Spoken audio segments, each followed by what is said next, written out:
Thank you, friends, for joining. Thank you for watching.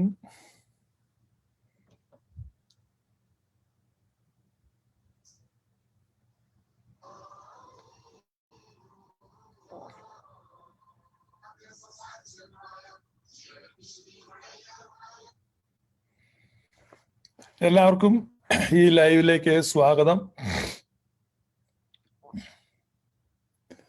നാം കഴിഞ്ഞ കുറെ ദിവസങ്ങളായി ഗ്ലോറിയസ് ഗോസ്പലിനെ കുറിച്ച് സംസാരിക്കുകയാണ്.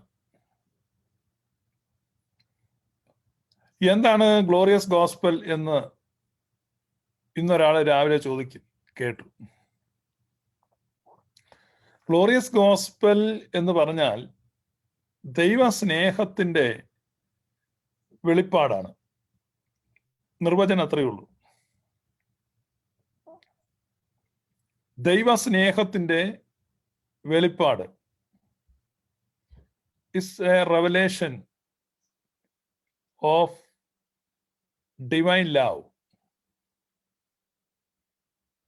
നിങ്ങൾക്ക് ആർക്കെങ്കിലും ഒരു നിർവചനമായിട്ട് വേണമെങ്കിൽ അങ്ങനെ പറയാം. Glorious gospel is A revelation of divine love.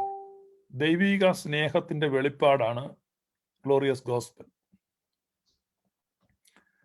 ദൈവസ്നേഹത്തിന് പരിധികളില്ല, ദൈവസ്നേഹത്തിന് പരിമിതികളില്ല, ദൈവസ്നേഹത്തിന് അളവുകളില്ല, ദൈവസ്നേഹത്തിന് അതിരുകളില്ല, ദൈവസ്നേഹത്തിന് നിബന്ധനകളില്ല, ദൈവസ്നേഹത്തിന് ഉപാധികളില്ല, ദൈവസ്നേഹത്തിന് വ്യവസ്ഥകളില്ല, ദൈവസ്നേഹത്തിന് നിയന്ത്രണങ്ങളില്ല. ഇതാണ് ദൈവസ്നേഹം. നിങ്ങൾ ദൈവസ്നേഹത്തെ പറ്റി പ്രസംഗിക്കുന്നവരെ കേട്ടിട്ടുണ്ടാകാം.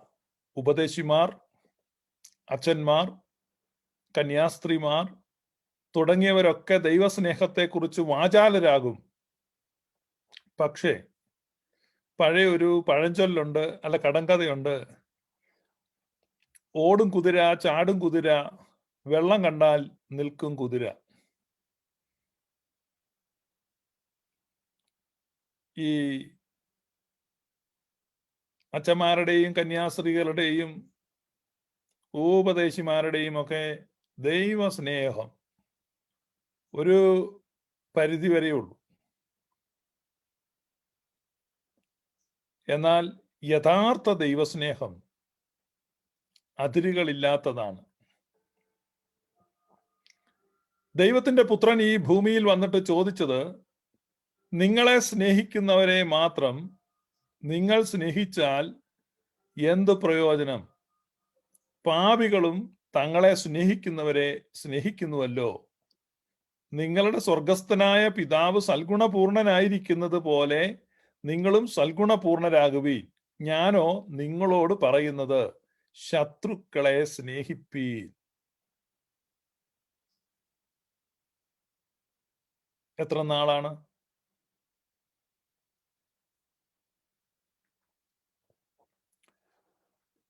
യഹൂദന്മാരുടെ മനസ്സില് അത്ര പെട്ടെന്ന് കയറുന്ന ഒരു ആശയമായിരുന്നില്ല അത്. പത്രോസ്ലീഹ സ്വകാര്യമായി യേശുവിന്റെ അടുത്ത് എന്ന് ചോദിച്ചു, ഗുരു, ഒരുത്തൻ എന്നോട് പിഴ ചെയ്താൽ ഞാൻ എത്ര തവണ അവനോട് ക്ഷമിക്കണം? 7 പ്രാവശ്യം മതിയോ? ഒരു പൂർണ്ണസംഖ്യയാണ് യഹൂദന്റെ മനസ്സിൽ 7. കർത്താവ് പറഞ്ഞു 70 വട്ടം എന്ന് ഞാൻ നിന്നോട് പറയുന്നു. 70 വട്ടം 7 എഴുതുക. 70 വട്ടം 7 എഴുതുക. 77 അതെല്ലാം കൂടെ കൂട്ടുകയാണ് നമ്മുടെ സാധാരണ ആളുകൾ. അപ്പൊ 490 എന്ന് കിട്ടും ഉത്തരം. 7 അധികം 7 അധികം 7 അധികം 7 അധികം 7 അധികം 7 അധികം 7 അധികം 7 70 പ്രാവശ്യം എഴുതിയിട്ട് ഈ അധിക ചിഹ്നം ഇടുന്നതിന് പകരം നിങ്ങൾ ആ 70 ഏഴുകളുടെ ഇടയിൽ ഗുണനചിഹ്നം ഇടൂ. എന്തിനാണ് അധിക ചിഹ്നം ഇടുന്നത്? അപ്പൊ 7 70 വട്ടമാകുമ്പോ എന്തായി? 7 into 70 എന്ന ആശയത്തിൽ എടുക്കുമ്പോൾ 490 എന്നാൽ 7 raised to 70 എന്ന അനുപാതത്തിൽ എടുത്താൽ 7 ഗുണം 7 ഗുണം 7 ഗുണം 7 ഗുണം അങ്ങനെ 70 ഏഴുകൾ വരും. 7 7 49, പിന്നെ 49 ഗുണം 7 അങ്ങനെ അങ്ങോട്ട് ഗുണിക്കാൻ തുടങ്ങിയാൽ നിങ്ങൾക്ക് ഗുണിച്ചു തീർക്കാൻ പറ്റത്തില്ല. അത്ര വലിയൊരു സംഖ്യ എന്ന് പറഞ്ഞാൽ ഒരു മനുഷ്യന്റെ ആയുസ്സിലെ മൈക്രോ സെക്കൻഡുകൾ വെച്ച് എണ്ണിയാൽ അത്രയും വലിയൊരു തുക വരും. ഇപ്പൊ മനുഷ്യന്റെ ആയുസ്സിലെ ഓരോ മൈക്രോ സെക്കൻഡിലും അവൻ പിഴച്ചുകൊണ്ടിരുന്നാലും പാപം ചെയ്തുകൊണ്ടിരുന്നാലും ക്ഷമിക്കുവാൻ തനിക്ക് കഴിയും എന്നാണ് കർത്താവ് പറഞ്ഞത്. ദൈവസ്നേഹത്തിന്റെ നീളം, വീതി, ഉയരം, ആഴം. When he writes his letter to Ephesians, Apostle Paul says that the length, breadth and height and width of God's love. ദൈവസ്നേഹത്തിന്റെ അളവുകളെ കുറിച്ച് പറയുമ്പോൾ അതിന് നീളം, വീതി, ഉയരം, ആഴം 4 അളവാണ് പറയുന്നത്. ഈ ഭൂമിയിലുള്ള എല്ലാ ഒബ്ജക്റ്റിനും 3 അളവേ ഉള്ളൂ. കാരണം ത്രിമാന ലോകമാണ്, 3D വേൾഡ് ആണിത്, 3 ഡയമെൻഷണൽ വേൾഡ് ആണ്. പക്ഷേ പൗലുസ്ലിഹ ഗോഡ്സ് ലവിനെ ഡിസ്ക്രൈബ് ചെയ്യുമ്പോൾ 4 ഡയമെൻഷൻ ആണ് പറയുന്നത്. അതിന്റെ കാരണം എന്താന്ന് ചോദിച്ചാൽ, ഈ 3 ഡയമെൻഷണൽ ലോകത്ത് നിൽക്കുന്ന ഒരാൾക്ക്, ഈ 3 ഡയമെൻഷൻ പരിമിതിക്കകത്ത് വ്യവഹരിക്കുന്ന ഒരാൾക്ക് മനസ്സിലാക്കുവാൻ കഴിയുന്നതല്ല. It is beyond the scope of his understanding.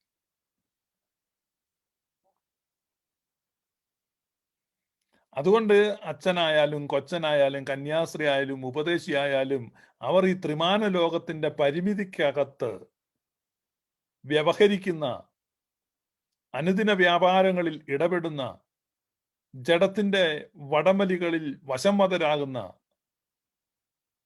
ജഡത്തിന്റെ ദുരാശകളിലും ആസക്തികളിലും കലുഷിതരാകുന്ന സാധാരണ മനുഷ്യർക്ക് ദൈവസ്നേഹത്തെ ഗ്രഹിക്കുവാൻ കഴിയുകയില്ല. പരിശുദ്ധ റൂഹായുടെ പ്രസാദവരത്താൽ ഈ ത്രിമാന ലോകത്തിന്റെ പിടിപാടുകളിൽ നിന്നും വെളിപ്പാടിന്റെ മണ്ഡലങ്ങളിലേക്ക് ഉയരുന്നവർക്ക്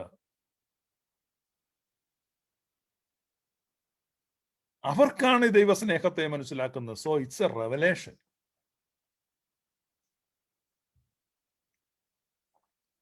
it's a revelation, the revelation of God's love. ദൈവസ്നേഹത്തിന്റെ വെളിപ്പാട്. അപ്പൊ ദൈവസ്നേഹത്തിന് സാധാരണ മനുഷ്യന്റെ സ്നേഹവുമായിട്ട് വ്യത്യാസമുണ്ട്. സാധാരണ മനുഷ്യരുടെ സ്നേഹം നമ്മളെ സ്നേഹിക്കുന്നവരെ സ്നേഹിക്കുക, അല്ല കണ്ടാ കൊള്ളാവുന്നവരെ സ്നേഹിക്കുക. പക്ഷേ ദൈവസ്നേഹം കുറവുകളുള്ളവരെ സ്നേഹിക്കുന്നു. നമ്മളെ കുറവുകളുള്ളവരെ മനുഷ്യർ സ്നേഹിക്കാറില്ല, മനുഷ്യർക്ക് സ്നേഹം തോന്നാറില്ല. അപ്പൊ കുറവുകളുള്ളതിനെ, ബലഹീനമായതിനെ, ശുഷ്കിച്ചിരിക്കുന്നതിനെ, ഉടഞ്ഞിരിക്കുന്നതിനെ, തകർന്നിരിക്കുന്നതിനെ സ്നേഹിക്കുന്ന സ്നേഹം. പ്രവാചകൻ പറയുകയാണ്, ഏശയ്യാ പ്രവാചകൻ, അവൻ ചതഞ്ഞ ഓടയെ ഒടിച്ചു കളയുകയില്ല, പുകയുന്ന തിരിയെ കെടുത്തിക്കളയുകയില്ല. അവൻ ചതഞ്ഞ ഓടയെ ഒടിച്ചു കളയുകയില്ല, പുകയുന്ന തിരിയെ കെടുത്തിക്കളയുകയില്ല. ഈ ലോകത്തിന്റെ നരക സിദ്ധാന്തം പ്രസംഗിക്കുന്ന ആളുകൾ ചതഞ്ഞ ഓടയെ നശിപ്പിക്കണം, അല്ലെങ്കിൽ ചതഞ്ഞ ഓടയൊക്കെ തൂത്തുവാരി നരകത്ത് തീയിലേക്ക് ഇടണം എന്നാണ് അവർ പറയുന്നത്. ഇപ്പം നരകമില്ല എന്ന് ഇവിടെ പറയുമ്പോ ദൈവം ആരെയും നിത്യനരകത്തിൽ ഇടുന്നില്ല, ദൈവം അങ്ങനെ ഒരു നരകം സൃഷ്ടിച്ചിട്ടില്ല എന്ന് വളരെ കൃത്യമായി ആധികാരികമായി ഇവിടെ പ്രസ്താവിക്കുമ്പോൾ അതിനെതിരെ പ്രതിഷേധവുമായിട്ട് അവിടെ ചില ശൃഗാല വൃന്ദങ്ങളൊക്കെ എഴുന്നേൽക്കുന്നുണ്ട്. അപ്പൊ അങ്ങനെ എഴുന്നേൽക്കുന്ന ആളുകൾക്ക് അവർ വിശ്വസിക്കുന്നത്, അല്ലെ അവർ പ്രചരിപ്പിക്കുന്നത്, അല്ലെങ്കിൽ എന്റെ ഉപദേശം ഇവിടെ വലിയ അപകടമാണ് ക്രിസ്ത്യാനിത്വത്തിന് എന്ന് അങ്ങനെ ആർക്കെങ്കിലും ഉണ്ടെങ്കിൽ അവർക്ക് നേരിട്ട് ഇവിടെ ഒരു ചർച്ചയ്ക്ക് വരാം. അയ്യോ, ഞാൻ ചർച്ചയ്ക്കൊന്നുമില്ല. എന്താ നീ ചർച്ചയ്ക്കില്ലാത്ത? ഇത്രയും ആളുകൾ നശിച്ചു പോകുന്നതിൽ വിചാരമില്ലേ? അപ്പൊ ദൈവശാസ്ത്ര ബോധ്യങ്ങൾ നിങ്ങൾക്കുണ്ടെങ്കിൽ ആ ബോധ്യങ്ങളുമായിട്ട് വരിക. അത് സ്ക്രിപ്ചറലായിട്ടോ ഹിസ്റ്റോറിക്കലായിട്ടോ ഫിലോസഫിക്കലായിട്ടോ നിങ്ങളുടെ ആർഗ്യുമെന്റ്സ് കൊണ്ടുവരിക. നമുക്ക് ഒരുമിച്ച് പരിശോധിക്കാം. കാരണം എൻ്റെ തെറ്റാണ്, ഞാനും തിരുത്താൻ തയ്യാറാണ്. എല്ലാവരും കേൾക്കട്ടെ. നിങ്ങൾക്ക് അങ്ങനെ ഒരു ധൈര്യമുണ്ടെങ്കിൽ. ഇവിടെ കുറെ നാളുകളായിട്ട് ദൈവത്തിന്റെ മഹാസ്നേഹത്തെക്കുറിച്ചുള്ള വെളിപ്പാട് പ്രസംഗിച്ചുകൊണ്ടിരിക്കുകയാണ്. ഇതാണ് ഗ്ലോറിയസ് ഗോസ്പൽ. അപ്പോൾ ഒരു കക്ഷി വന്നിട്ട് പറയുകയാണ്, ഈ അങ്ങനെയാണെങ്കിൽ നമുക്ക് 10 പെണ്ണുങ്ങളുമായിട്ട് രാത്രി മുഴുവൻ സുഖിക്കാമല്ലോ. സഡൻ എക്സ്പെൽഷൻ, പെട്ടെന്ന് ഒരാളിൽ നിന്ന് പൊട്ടി ഒലിക്കുന്ന പ്രതികരണമാണ്. അതിൽ നിന്ന് ഒത്തിരി കാര്യങ്ങൾ വായിച്ചെടുക്കാൻ പറ്റും. കേൾക്കുമ്പോൾ പെട്ടെന്ന് പറയാണ്, ഇതാണ് ദൈവം ഭയങ്കര സ്നേഹമാണ്. ഓ അങ്ങനെയാണോ? അത്ര സ്നേഹമായിരുന്നെങ്കിൽ. അപ്പൊ ദൈവം സ്നേഹമല്ല എന്നും ദൈവം അവിടെ ഒരു നരകമുണ്ടാക്കി വെച്ചിട്ടുണ്ട് എന്ന് ഓർത്തും പേടിച്ചിട്ട് ഇദ്ദേഹം സ്വയം കൺട്രോൾ ചെയ്യുന്നതാണ്. അതുകൊണ്ടാണ് ആ സഡൻ റെസ്പോൺസ് അങ്ങനെ വരുന്നത്. അങ്ങനെയാണെങ്കിൽ നമുക്ക് ഇങ്ങനെ ചെയ്യാമല്ലോ. അപ്പൊ അതേക്കുറിച്ചാണ് ഞാൻ പറഞ്ഞത്. പിന്നെ പറയാണ്, രാത്രി മുഴുവൻ മദ്യപിക്കുന്നു, രാത്രി മുഴുവൻ തുണിയില്ലാതെ നടക്കുന്നു, രാത്രി മുഴുവൻ തോന്നിയാസം ചെയ്യുന്നു. ഇതെന്താണ് ഇങ്ങനെ? എന്നിട്ടിപ്പൊ ഞാൻ ആ പറഞ്ഞതിനെ ശരിയാവണ്ണം വ്യാഖ്യാനിച്ചതിന് എനിക്കാണ് കുഴപ്പം. ഓ അങ്ങനെ പറയാൻ പാടില്ലായിരുന്നു, അത് മോശമായ വാക്കുകൾ. ആരാണ് മോശമായ വാക്കുകൾ പറഞ്ഞത്? ആരാണ് മോശമായ വാക്കുകൾ പറഞ്ഞത്? ദൈവത്തിന്റെ സ്നേഹം മഹാസ്നേഹമാണെന്നും അത് പാപികളെ സ്നേഹിക്കുന്നതും ഉൾക്കൊള്ളുന്നതുമാണെന്നും ചതഞ്ഞയോടെ ഒടിക്കത്തില്ലെന്നും പുകയുന്ന തിരിയെ കെടുത്തത്തില്ലെന്നും പറഞ്ഞപ്പോൾ അങ്ങനെ പറയുന്നവരൊക്കെ ഇങ്ങനെ തോന്നിവാസം നടക്കുന്നവരാണെന്ന് പറഞ്ഞ് കുറെ വികൃതമായ മനസ്സിൽ നിന്ന് അല്ലെങ്കിൽ കുറെ വഷളത്തരം വിളിച്ചു പറഞ്ഞ ആരാണ്? അത് ഒരു മര്യാദയാണോ? ആ വ്യക്തിക്ക് ദൈവശാസ്ത്രപരമായി വിയോജിപ്പുണ്ടെങ്കിൽ ബൈബിളിൽ നിന്ന് വാക്യങ്ങളെ എടുത്തിട്ട് ഇന്ന വാക്യങ്ങൾ ഇന്ന പോലെയുണ്ട്, അതിന്റെ പശ്ചാത്തലം ഇന്നതാണ്, അപ്പൊ ഈ വാക്യങ്ങളുടെ അടിസ്ഥാനത്തിൽ അത് തെറ്റാണ് എന്ന് പറയണം. അപ്പൊ പേഴ്സണലായിട്ട് അറ്റാക്ക് തുടങ്ങിയതാരാണ്? നിങ്ങളുടെ ഗുരുവും കർത്താവും നിങ്ങളുടെ ഹീറോയുമാണ്.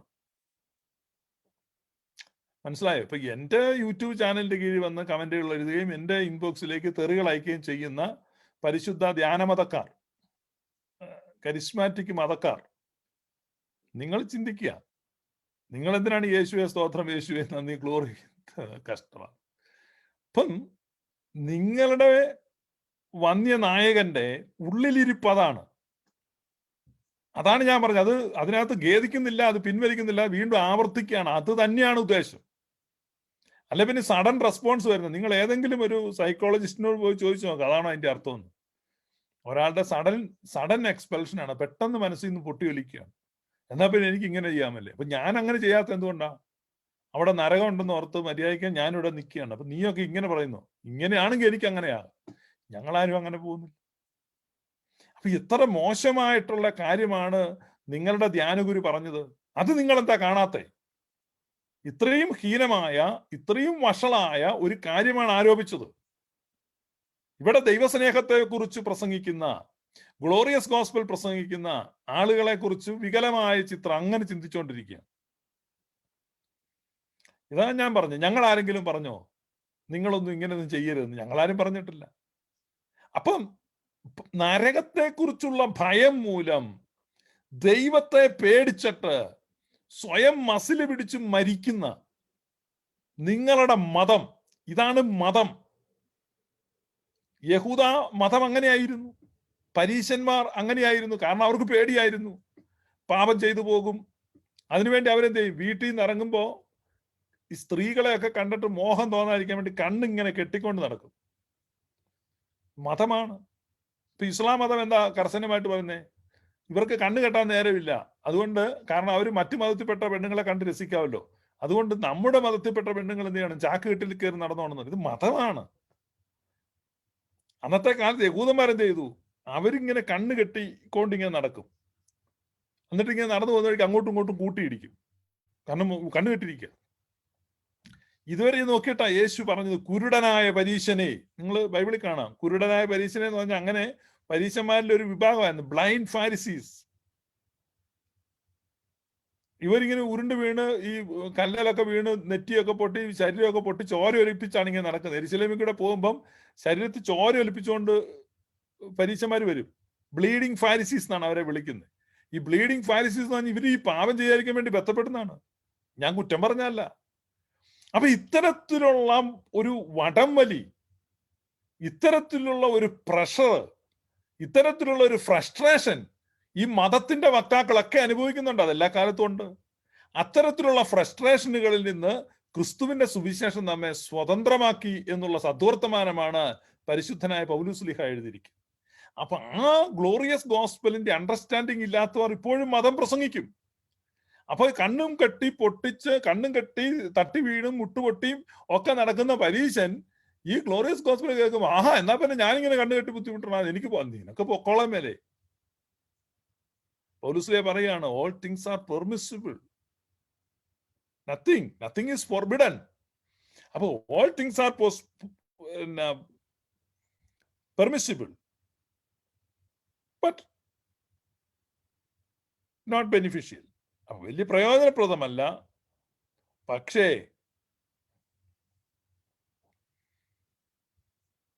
പ്രയോജനപ്രദമല്ല അതൊന്നും.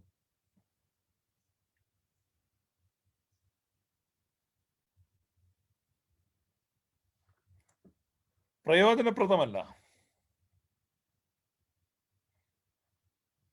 ഇതാണ് ഗോസ്പൽ. അപ്പൊ അതുകൊണ്ട് ഞാൻ ഇവിടെ ആ വിവാദങ്ങളുടെ വിട പറയുക അവസാനിപ്പിക്കുകയാണ്.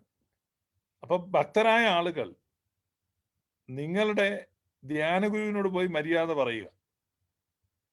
ഞാനിവിടെ പറഞ്ഞത് ഒരു തെറ്റും പറഞ്ഞിട്ടില്ല. അദ്ദേഹം പറഞ്ഞതിനെ നേരെ ഫ്ലിപ്പ് ചെയ്ത് കാണിച്ചാണ്. ഇതാണ്, this is you, this is your spiritual status, the wretched position, ദുർഭഗാവസ്ഥ, the wretched state of a carnal man, ഒരു ജഡീക മനുഷ്യന്റെ ദുർഭഗാവസ്ഥ, പാപത്തിന്റെ വടംവലിയിൽ വശം കെടുകയാണ്. അതാണ് മതം നിങ്ങൾക്ക് സമ്മാനിക്കുന്നത്. ക്രിസ്തു നൽകുന്ന സ്വാതന്ത്ര്യമാണ്. പുത്രൻ നിങ്ങളെ സ്വതന്ത്രരാക്കിയാൽ നിങ്ങൾ സാക്ഷാൽ സ്വതന്ത്രരാകുന്നു. പുത്രൻ എന്നേക്കും ഭവനത്തിൽ വസിക്കുന്നു. അവൻ സ്വാതന്ത്ര്യത്തെ എൻജോയ് ചെയ്യുന്നു.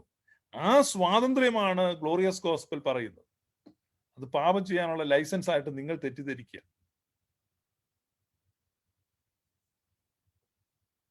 അത് കാരണം ട്രൂ ഗോസ്പല് പ്രസംഗിക്കുമ്പം ഈ തെറ്റിദ്ധാരണ ഉണ്ടാവും. ട്രൂ ഗോസ്പല് പ്രസംഗിക്കുമ്പം ഈ തെറ്റിദ്ധാരണ ഉണ്ടാവും. അപ്പൊ ഈ തെറ്റിദ്ധാരണ ഉണ്ടാകുന്നില്ല എങ്കിൽ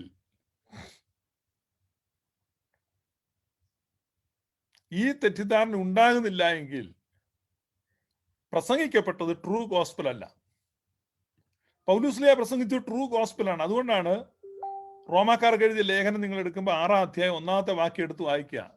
പാപം ചെയ്തുകൊണ്ടിരിക്കുക എന്നോ, കൃപ പെരുകേണ്ടതിന് പാപം ചെയ്തുകൊണ്ടിരിക്കുക എന്നോ, ദൈവത്തിന് കൃപയുണ്ട് എന്നാ പാപം ചെയ്തുകൊണ്ടിരിക്കുക, ഒരു നാൾ മരുത്. പൗലോസ്. അപ്പൊ അന്ന് പൗലോസ്ലിഹായിട്ട് ഇതേ ചോദ്യം ആളുകൾ ചോദിച്ചു. എന്നാ പിന്നെ ഇങ്ങനെയൊക്കെ ആകാമല്ലോ. കാരണം മസില് പിടിച്ചു നടക്കുന്ന ഈ പരീശന്മാർക്ക് അതേ ചിന്തയുള്ളൂ. അവർക്ക് സ്വാതന്ത്ര്യത്തെ കുറിച്ചുള്ള അണ്ടർസ്റ്റാൻഡിങ് ഇല്ല. അപ്പൊ ഞാൻ പറഞ്ഞത്, ദൈവത്തിന്റെ സ്നേഹം കുറവുള്ളതിനെയും ബലഹീനമായതിനെയും സ്നേഹിക്കുന്നതാണ്. പിന്നെ ശത്രുക്കളെ സ്നേഹിക്കുന്നതാണ്, ഉപദ്രവിക്കുന്നവരെ സ്നേഹിക്കുന്നതാണ്. അപ്പൊ ഉപദ്രവിക്കുന്നവരെയും കുറവുള്ളതിനെയും ബലഹീനമായതിനെയും എല്ലാം സ്നേഹിക്കുന്ന ആ സ്നേഹം, അതാണ് ദൈവത്തിന്റെ സ്വഭാവം. തന്റെ സ്വഭാവം ത്യജിപ്പാൻ അവൻ ഒരു നാളും കഴിയുകയില്ല. ദൈവത്തിന് മാറ്റമില്ല. Is immutable. യഹോവയായ ദൈവം മാറാത്തവൻ. God never changes. ഗതിഭേദത്താലുള്ള ആച്ഛാദനത്തിന് വിധേയനാകാത്തവനാണ് ദൈവം. ഇതൊക്കെ ബേസിക് തിയോളജിയാണ്, അടിസ്ഥാന ദൈവശാസ്ത്രമാണ്. ദൈവത്തിന്റെ സ്വഭാവം മാറത്തില്ല. ഇവരവതരിപ്പിക്കുന്ന ദൈവശാസ്ത്രം എന്ന് പറഞ്ഞാൽ ഇപ്പോഴിങ്ങനെ ചിരിച്ചോണ്ടൊക്കെ ഇരിക്കും ദൈവം. എന്നിട്ട് അതിന് കടന്നു വാ എന്നൊക്കെ ഇങ്ങനെ ഒരു വ്യാജമായിട്ട് പാടും. പാടിക്കഴിഞ്ഞ് യേശു നിന്നെ വിളിക്കുന്നു ഇങ്ങനെയൊക്കെ പാടും. ഈ വിളിയങ്ങാൻ കേട്ട ആരെങ്കിലും അടുത്ത് നിന്ന് കഴിഞ്ഞാൽ പിന്നെ പ്രശ്നമാണ്. ഫൈൻ പ്രിന്റിങ്സ്. ഈ ക്രെഡിറ്റ് കാർഡിന് നമ്മൾ സൈനപ്പ് ചെയ്തുമ്പോൾ അതിൻ്റെ അടിയിൽ ഇങ്ങനെ കുഞ്ഞതായിട്ട് കുറെ കാര്യങ്ങൾ കണ്ണിപ്പെടത്തില്ല. ഒരുപാട് നിബന്ധനകൾ, ഉപാധികൾ, വ്യവസ്ഥകൾ, കുടുക്കുകൾ, കുരുക്കുകൾ, ഇതെല്ലാം അവിടെ പ്രിന്റ് ചെയ്ത് വെച്ചിട്ടുണ്ട്. അതുപോലത്തെ ഒരു ഗോസ്പലാണ് ഈ മതം അവതരിപ്പിക്കുന്നത്. സ്വതന്ത്രമാക്കുന്ന അനന്തമായ സ്നേഹത്തിന്റെ, വ്യവസ്ഥാരഹിതമായ, ഉപാധിരഹിതമായ സ്നേഹത്തിന്റെ സുവിശേഷമല്ല. അതിരുകളില്ലാത്ത, അളവുകളില്ലാത്ത, പരിധികളില്ലാത്ത, പരിമിതികളില്ലാത്ത, വ്യവസ്ഥകളില്ലാത്ത ആ ദൈവസ്നേഹം, അത് പ്രസംഗിക്കുവാൻ കുറച്ച് നേരം പോകും. ഇപ്പൊ അത് മലയാളത്തിൽ പ്രസംഗിക്കുന്നത് ഈ ഗ്ലോറിയസ് ഗോസ്പൽ ടീം മാത്രമാണ്. This is authentic form of gospel. നിങ്ങൾ കേൾക്കുന്ന ബാക്കി സുവിശേഷമെല്ലാം വ്യാജ സുവിശേഷമാണ്. ഇന്നലെ ഒരു പുരോഹിതന്റെ വീഡിയോ ഒരാൾ എനിക്ക് അയച്ചു തന്നു. ദോഷം പറയരുത്, വളരെ നല്ല പ്രസന്റേഷൻ ആയിരുന്നു, വളരെ മികച്ച പ്രസന്റേഷൻ എന്ന് പറഞ്ഞാൽ നല്ല രസമായിരുന്നു കാണാൻ. ഞാൻ കണ്ട് എനിക്ക് തന്നെ അങ്ങ് അദ്ദേഹത്തിന്റെ വീഡിയോ എഡിറ്ററോട് അങ്ങ് അസൂയ തോന്നിപ്പോയി. ഇദ്ദേഹം ഇങ്ങനെ ഒന്ന് പ്രസംഗിക്കുകയാണ്. അപ്പൊ അതിന്റെ പുറയില് ഒരു നരകം ഇങ്ങനെ കാണിച്ചിരിക്കുകയാണ്. നിങ്ങൾ ആ വീഡിയോ കണ്ടു കാണും, നല്ല നല്ല പ്രചരിക്കുന്ന വീഡിയോ ആണ്. അപ്പൊ ആ വീഡിയോയിൽ നമ്മൾ കാണുമ്പം ഈ തീ കത്തുന്നുണ്ട്. അപ്പൊ ഇദ്ദേഹത്തിന്റെ കുപ്പായത്തിന്റെ സൈഡിൽ കൂടെ ഈ നരകത്തിലെ തീപ്പൊരി ഇങ്ങനെ വരുന്നതാണ്. എനിക്ക് ഭയങ്കര രസമായിട്ട് തോന്നിയത്. അത് തന്നെയല്ല, ഈ നരകത്തിൽ തീ കത്തുന്ന ആ ചെറിയ മുള്ളിന്റെ പൊടുപൊടുപ്പുണ്ടല്ലോ, ഈ ഒച്ചയും കേൾക്കാം. ശ്രദ്ധിച്ച് കേൾക്കണം കേട്ടോ. ഇങ്ങനെ അച്ഛന്റെ പ്രസംഗം ഇങ്ങനെ കൊണ്ട് വെച്ചിട്ട് നരകത്തിലെ തീ ആരുടെയൊക്കെയോ അസ്ഥിയൊക്കെ കരിഞ്ഞ് പൊട്ടുന്ന. പക്ഷെ അച്ഛൻ അതൊന്നും പ്രശ്നമില്ല, അച്ഛൻ ഭയങ്കര സന്തോഷത്തിലാണ്. കാരണം ആരുടെയൊക്കെയോ പാവങ്ങളുടെ അസ്ഥിയൊക്കെ പോയിട്ട് കരിഞ്ഞ്, ഇതിന്നൊന്നും ആർക്കും രക്ഷപ്പെടാൻ പറ്റുകയില്ല എന്നൊക്കെ അച്ഛൻ പറയുന്നു. അപ്പൊ ഈ അവിടുന്ന് ഈ വുഡ്ലോക്സ് വെച്ച് ഈ തടിക്കട്ട ഇങ്ങനെ അടുക്കി ഒരു പാലമാണ് സ്വർഗത്തിലോട്ട്. ആ നരകത്തിന്റെ തീ കൊണ്ട് ഈ പാലത്തിന്റെ അടിയെല്ലാം വെന്തിട്ടുണ്ട്. മുകൾ ഭാഗം മാത്രമാണ് കുറച്ച് വേഗാതെ നിൽക്കുന്നത്. അതൊക്കെ ഏത് നിമിഷം കത്തി താഴെ പോവാം. അപ്പൊ അതിൽ കൂടെ ഇങ്ങനെ നടന്ന് നമ്മളിങ്ങനെ സ്വർഗത്തിന്റെ അവിടെ ഒരു ഗേറ്റ് ഒക്കെ വെച്ചിട്ടുണ്ട്. അതാണ് ഇന്നലെ ഞാൻ കണ്ടത്. അപ്പൊ അത്തരത്തിലൊക്കെയുള്ള വികലമായ ധാരണകളാണ് ദൈവത്തെക്കുറിച്ചുള്ളത്. വികലമായ ധാരണകൾ. ബൈബിൾ പറയുന്ന എന്താണ്? ഇതാ ഞാൻ താങ്ങുന്ന എന്റെ ദാസൻ, അവൻ ചതഞ്ഞ ഓട ഒടിച്ചു കളയുകയില്ല. യെശയ്യാപ്രവചനം 42 വായിച്ചാൽ മതി. ചതഞ്ഞ ഓടെ അവൻ ഒടിച്ചു കളയുകയില്ല, പുകയുന്ന തിരി കെടുത്തി കളയുകയില്ല. അവൻ സത്യത്തോടെ ന്യായം പ്രസ്താവിക്കും, ഭൂമിയിൽ ന്യായം സ്ഥാപിക്കും വരെ അവൻ തളരുകയില്ല, ധൈര്യപ്പെടുകയില്ല. അപ്പം അവസാനം വരെയും അവൻ എന്ത് ചെയ്യുകയാണ്? ന്യായത്തെ സ്ഥാപിക്കുകയാണ്. ജയത്തോളം ന്യായത്തെ സ്ഥാപിക്കും, ജയത്തോളം, until the end, perfect and complete victory വരുന്നത് വരെ. അതാണ് അതിന്റെ അളവ്, പരിപൂർണമായി. ഓൾ ഇൻക്ലൂസീവ് ആണ്. Inclusion, all people. അതാണ് നമ്മൾ അവിടെ കാണുന്നത്. ഇനി മറ്റ് 2 പ്രധാനപ്പെട്ട ചിന്തകൾ. അപ്പൊ നമ്മൾ ഇന്നലെ കുറച്ചു മുമ്പേ കേട്ട ഒരു പ്രസ്താവന, അതായത് ആ തീ ഇങ്ങനെ പോകുന്നത് നമ്മൾ കണ്ടു. ആ തീ ഇങ്ങനെ പാറുകയാണ്, തീ പാറുകയാണ്. അപ്പൊ തീ പാറിക്കൊണ്ടിരിക്കുമ്പം ആ തീ പാറിക്കൊണ്ടിരിക്കുമ്പോ ആ പുരോഹിതൻ പറയുകയാണ്, ഇതിനകത്തൊക്കെ പോയി കഴിഞ്ഞാൽ അവിടെ നിന്ന് തിരിച്ചു വരാനൊന്നും പറ്റത്തില്ല. അപ്പൊ ഈ തീക്കകത്തേക്ക് ആളുകളെ ഇടുക. ആരിടും?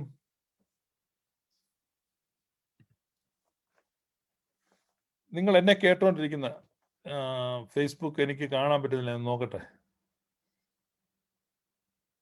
വർക്ക് ചെയ്യുന്നുണ്ടോ എന്ന് നോക്കണമല്ലോ. വർക്ക് ചെയ്യുന്നുണ്ട്.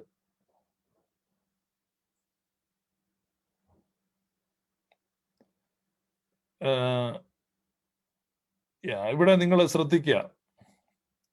ഇപ്പൊ 160 പേര് ഇവിടെ കാണുന്നുണ്ട്. നിങ്ങൾ ഓരോരുത്തരും ദയവ് ചെയ്ത് ഈ വീഡിയോ ഈ നരകവാദികൾക്ക് അയച്ചു കൊടുക്കുക. നരകവാദികളോടൊരു ചോദ്യം. എന്നെ കേൾക്കുന്ന പ്രിയപ്പെട്ടവരെ, ദൈവം അങ്ങനെ ഒരു നരകം സൃഷ്ടിച്ചിട്ടില്ല. ദൈവത്തിന്റെ പേരിൽ ആരും ആരെ പേടിപ്പിക്കാനൊന്നും പോകണ്ട. ദൈവം ആരെയും നരകത്തിൽ വിടത്തില്ല. ദൈവത്തിന്റെ സ്നേഹത്തെ മനസ്സിലാക്കാൻ വേണ്ടിയാണ് ക്രിസ്തു കുരിശിൽ മരിച്ചത്. അല്ലാതെ നിങ്ങൾ ഈ കേൾക്കുന്ന പോപ്പുലർ ഗോസ്പലിൽ കേൾക്കുന്ന പോലെ മനുഷ്യനെ രക്ഷിക്കാനൊന്നുമല്ല, ചുമ്മാ തേങ്ങാക്കൊലയാണ്. ഇവരീ പ്രസംഗിക്കുന്നത് അബദ്ധമാണ്. യേശു എന്തിനാ കുരിശിൽ മരിക്കുന്ന? മനുഷ്യനെ രക്ഷിക്കാൻ. പാപം മോചിക്കാൻ. പിന്നെ പാപം മോചിക്കേണ്ട യേശുവിന് കുരിശിൽ മരിക്കണം? പാപം മോചിച്ചാൽ പോരെ? യേശു കുരിശിൽ മരിക്കുന്നതിന് മുമ്പ് ആളുകളുടെ പാപം മോചിച്ചിട്ടുണ്ടല്ലോ. മകനെ, നിന്റെ പാപം മോചിച്ചിരിക്കുന്നു ഇല്ലേ? എത്ര പേർ പാപം മോചിക്കാനൊന്നും യേശുവിന് കുരിശിൽ മരിക്കേണ്ട ആവശ്യമില്ല. അതൊക്കെ അബദ്ധമാണ്. യേശു എന്തിനാണ് കുരിശിൽ മരിച്ചത്? ഈ നരക സുവിശേഷം പറയുന്ന ആർക്കേലും പറയാൻ പറ്റുമോ? ആർക്കൊന്നും അറിയത്തില്ല. ചോദിക്കുന്നുണ്ട്, എന്നാ പിന്നെ എന്തിനാന്നൊക്കെ. അപ്പൊ യേശു കുരിശിൽ മരിച്ചത് ദൈവം നമ്മെ എത്ര സ്നേഹിക്കുന്നു എന്നത് നമ്മെ കാണിച്ചു തരാനാണ്. അല്ല, നിങ്ങൾ ഈ പോപ്പുലർ ഗോസ്പലിൽ കേൾക്കുന്നത് പോലെ നമ്മുടെ പാപത്തിന് പരിഹാരമായിട്ട് അവൻ മരിച്ചു. ഭയങ്കരം. എന്തൊരു കേൾക്കണം. അതിന്റെ ബോഷ്ക്ക് എന്താണ്? ലോജിക്കൽ ഇൻകൺസിസ്റ്റൻസി എന്താന്ന് പറഞ്ഞുതരാം. ഇവര് പറയുന്ന അനുസരിച്ച് പാപം ചെയ്താൽ നിത്യശിക്ഷയാണ്. നിത്യശിക്ഷ എന്ന് പറഞ്ഞാൽ എങ്ങനെയാ? കോടാനു കോടാനു കോടാനു കോടാനു കോടാനു കോടാനു കോടാനു കോടാനു കോടാനു കോടാനു കോടാനു കോടാനു കോടി കോടി കോടി കോടി കോടി കോടി കൊല്ലം എന്ന് പറഞ്ഞാൽ എൻലെസ് എൻലെസ് എൻലെസ് ഇൻഫിനിറ്റ്. അത്രയും കൊല്ലം ഇവൻ ഇങ്ങനെ വലിയ തീച്ചുളക്കകത്ത് 4000 ഡിഗ്രി സെൽഷ്യസ് തീക്കകത്ത് ഇങ്ങനെ കിടക്കുക. ചത്തുപോകാന്ന് വെച്ചാൽ അതും സമ്മതിക്കത്തില്ല. ഇങ്ങനെ പൊളഞ്ഞോണ്ടിരിക്കുക. നമ്മൾ ഈ തീക്കകത്തൂടെ ഇങ്ങനെ ഈ കടൽ തിരമാല പോലെ എങ്ങനെ. അപ്പൊ നമ്മളിങ്ങനെ തീക്കകത്ത് നരകത്തിൽ ഇങ്ങനെ ഇങ്ങനെ ഇങ്ങനെ തീയുടേതായിട്ടുള്ള ഒരു ഈ തിരമാല ഇങ്ങനെ അടിച്ചോണ്ടിരിക്കുക. അപ്പൊ നമ്മളിങ്ങനെ തീക്കകത്തൂടെ ഇങ്ങനെ പൊങ്ങി കറങ്ങി ഇങ്ങനെ പോയിട്ട് ഇങ്ങനെ മറിഞ്ഞിങ്ങനെ പോകുമ്പോൾ അപ്പുറത്തെ സൈഡിൽ കൊണ്ട് നമ്മുടെ ഓരോരുത്തരൊക്കെ പോകുന്നുണ്ടോ? നിങ്ങൾ ഈ റോളർ കോസ്റ്ററെ കയറിയിട്ടുണ്ടോ? ഞാൻ കയറിയിട്ടുണ്ട്. ഈ നമ്മൾ ഈ അമ്യൂസ്മെന്റ് പാർക്കിൽ പോകുമ്പോൾ കഴിഞ്ഞ പ്രാവശ്യം ഞങ്ങൾ പോയപ്പോൾ എൻ്റെ പിള്ളേരെല്ലാം എന്നെ ബലമായിട്ട് കയറ്റി. എൻ്റെ പൊന്നെ ഭയങ്കരമായിട്ടോ ഇങ്ങനെ കറങ്ങിയൊക്കെ പോകുന്നു. അപ്പൊ ഇങ്ങനെ ഈ പോകുന്നത് ഊന്ന് കാണിക്കൊണ്ടാ വരുന്നത് എന്ന് പറഞ്ഞതുപോലെ നമ്മൾ ഈ തീക്കകത്തൂടെ ഇങ്ങനെ അന്നത്തേനും അപ്പുറത്തു നിന്ന് എന്നാ ഇങ്ങനെ അപ്പൊ അപ്പുറത്തു നിന്ന് വേറൊരു സൈഡിൽ കൂടെ തീയൊക്കെ അപ്പൊ എന്നാ വളവനാനച്ഛനും ദാനിയലച്ഛനും എല്ലാം കൂടെ ഇപ്പുറത്തൂടെ ഇങ്ങനെ എന്ന് പറഞ്ഞിങ്ങനെ, അതായത് നമ്മളിങ്ങനെ ഇപ്പുറത്തെ തീ ഇങ്ങനെ ഇപ്പുറത്തെ റോളർ കോസ്റ്റർ കൊണ്ട് നമ്മൾ ഇപ്പുറത്തോട്ട് ഇങ്ങനെ എന്ന് പറഞ്ഞ് ഇങ്ങനെ ചെല്ലുമ്പോഴേക്കും അവിടെ നിന്ന് വട്ടായിലച്ഛനും സജിത്തും എല്ലാം കൂടി ഇപ്പുറത്തോട്ട് ഇങ്ങനെ ഇങ്ങനെ ഇതെല്ലാം നമ്മളെല്ലാം ഇങ്ങനെ നരകത്തിൽ കൂടെ കറങ്ങിക്കൊണ്ടിരിക്കും. മിണ്ടാനും പറയാനൊന്നും പറ്റത്തില്ല. കാരണം ഈ നമ്മൾ ഈ തീയുടെ ഇതിങ്ങനെ നമ്മളെ കറക്കിക്കൊണ്ടിരിക്കുക. അന്നത്തെ ഇങ്ങനെ ഹൂന്ന് ഇങ്ങനെ അങ്ങോട്ട് പോകുമ്പോൾ അന്നത്തെ പെട്ടെന്ന് നമ്മുടെ ദേഹത്തോട് പാമ്പഴയുന്നുണ്ട്. അത് അതിനിടെ വേറെ. പിന്നെ പുഴു. ഈ പുഴുവൊന്നും പെറുക്കി കളയാൻ പറ്റത്തില്ല. പുഴുവൊന്നും തീക്ക് പ്രശ്നമല്ല. ഭ്രാന്തൻ ഭാവനകളാണ്. ഇതൊന്നും യേശു ക്രിസ്തു പറഞ്ഞൊന്നുമല്ല. ഇങ്ങനൊന്നൊരു സംഭവം ഇല്ല. ഇതൊന്നും ബൈബിളിൽ ഇല്ല. ഇതാണ് നമുക്ക് കിട്ടുന്ന ഐഡിയ. ഇവര് പഠിപ്പിക്കുന്ന ഇതാണ്. ഇന്നലെ എന്നോട് തൃശ്ശൂരുള്ള ഒരു കത്തോലിക്ക സഹോദരൻ ഈ വളവുംകലച്ചന്റെ ധ്യാനം കൂടിയിട്ട് വന്ന ഒരു സഹോദരൻ എന്നെ പറഞ്ഞ് കേൾപ്പിച്ചാണ് ഇതൊക്കെ. ഇത്ര ഭീകരമാണ്, ഞാൻ പേടിച്ചിരിക്കുകയാണ്, ദിവസം 10 കൊന്ത വെച്ചു ഇല്ലാന്നോ ഇതിന് രക്ഷപ്പെടാൻ. അപ്പൊ ഇത്തരത്തിൽ ആളുകളെ മനോരോഗികളാക്കി മാറ്റുന്ന, ഭ്രാന്തന്മാരാക്കി മാറ്റുന്ന ഉപദേശം ഇതാര് ചെയ്യുമെന്നാ പറയുന്നത്? എന്തിനാ ഇത് ചെയ്യുന്നേ? അവന്റെ പിന്നെ മൂത്രമൊഴിക്കുന്നിടത്ത് എങ്ങാണ്ട് അവൻ കൈകൊണ്ട് തൊട്ടു, ഇതാണ് അവന്റെ ഭാവം. ഇതിനാണ് ഇത്രയും വലിയൊരു ശിക്ഷ കൊടുക്കുന്നത്. ഇതൊരു ഭയങ്കരമാണ്. അപ്പൊ ഇതാണ് ഇവനെ പറഞ്ഞ് പേടിപ്പിച്ചിരിക്കുന്നത്. ഇങ്ങനെ കിടക്കുക. ക്രിമിനൽ കുറ്റത്തിന് കേസ് ചാർജ് ചെയ്യേണ്ടതാണ് ഇത്തരം കാര്യങ്ങൾ പ്രശ്നമിക്കുന്നത്. അറിയോ? നിങ്ങൾ ക്രിമിനൽ ഒഫൻസ് ആണ് ചെയ്യുന്നത്, ആളുകളുടെ മാനസികാരോഗ്യത്തെ തകർക്കുന്ന. അപ്പൊ ഇതൊക്കെ ആരാ ചെയ്യുന്നത്? ദൈവം. എന്നിട്ട് ദൈവം കോടാനുകോടി വർഷങ്ങൾ ഇത് കണ്ട് രസിച്ചുകൊണ്ടിരിക്കുക, ചാകാനും വിടത്തില്ല. പ്രിയപ്പെട്ടവരെ, ബൈബിൾ ഒറ്റ കാര്യം പറയുന്നുള്ളൂ: പാപത്തിന്റെ ശമ്പളം മരണമാണ്. അതിനപ്പുറത്ത് death penalty, capital punishment, death penalty, death penalty, death penalty. അതിനപ്പുറത്ത് പെനാൽറ്റി ഇല്ല. പാപം ചെയ്യുന്ന ദേഹി മരിക്കും. ഇതിനപ്പുറത്ത് ഒരു വാക്യം എടുത്ത് കാണിക്കാൻ നിങ്ങളിൽ ആർക്കെങ്കിലും തൻ്റെ ഇടം കൊണ്ടുപോവാ.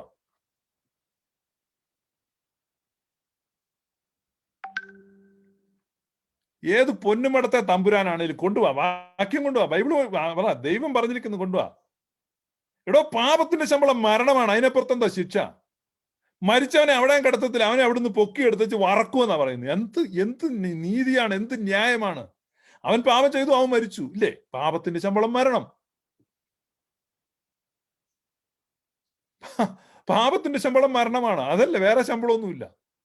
പിന്നെ ബോണസ് ആണോ നരകം പാപത്തിന്റെ? ഇനി നിങ്ങളുടെ തിയോളജി അതാ ഇപ്പൊ പൊളിച്ച് ദൂരെ കളയാൻ പോവാ. എല്ലാ പെന്തക്കോസ് അലവലാദികളും, അത് ഞാൻ പറഞ്ഞ് നാക്കുവഴിയല്ല കേട്ടോ, കാരണം അവരെ അത് തന്നെ വിളിക്കാൻ പറ്റത്തുള്ളൂ. അപ്പൊ പെന്തക്കോസ് അലവലാദികളും എല്ലാം കേട്ടോ, നിങ്ങളുടെ ഉപദേശം അനുസരിച്ച് നിങ്ങൾ പറയുന്നത് നിങ്ങളുടെ പാപത്തിന് പകരമാണ് ക്രിസ്തു കുരിശേ കടന്നത്, ശരി. അപ്പൊ ഞങ്ങളുടെ പാപം, ഇപ്പൊ ഞാനൊക്കെ കൊടും പാപിയാ, എന്റെ പാപം ക്ഷമിച്ചില്ല, അപ്പൊ എന്നെ എന്ത് ചെയ്യും? കോടാനുകോടി കൊല്ലം കൊണ്ട നരകത്തിലിടും, അതാണ് എന്റെ ശിക്ഷ. അപ്പൊ എന്റെ പാപത്തിന്, എന്റെ കൂടെയുള്ള ഗ്ലോറിയസ് ടീമിന്റെ പാപത്തിനുള്ള ശിക്ഷ കോടാനുകോടി വർഷം നരകത്തിൽ കിടക്കണം, ശരി, ഞങ്ങൾ കിടക്കാൻ തയ്യാറാണ്. പക്ഷെ നിങ്ങളുടെ പാപത്തിന്റെ ശിക്ഷ എന്താണ്? നിങ്ങളുടെ പാപത്തിന്റെ ശിക്ഷ ക്ഷമിക്കപ്പെട്ടില്ലേ, കോടാനുകോടി കൊല്ലം നരകത്തിൽ കിടക്കണതാണല്ലോ, ശരി. അങ്ങനെയാണെങ്കിൽ നിങ്ങളുടെ പാപത്തിന് പകരം ക്രിസ്തു ആ പാപത്തെ സഹിച്ചെങ്കിൽ, അതിന്റെ ശിക്ഷയെ ക്രിസ്തു ഏറ്റെങ്കിൽ, ക്രിസ്തു കുരിശേൽ 6 മണിക്കൂറേ കടന്നുള്ളൂ, കോടാനുകോടി കൊല്ലം കിടക്കണ്ടേ? അങ്ങനെയാണ് വെക്കുന്നത്. എന്താ മാപ്പിളെ, കണക്ക് ശരിയാകുന്നില്ലല്ലോ. കോടാനുകോടി കൊല്ലം കിടക്കണ്ടേ?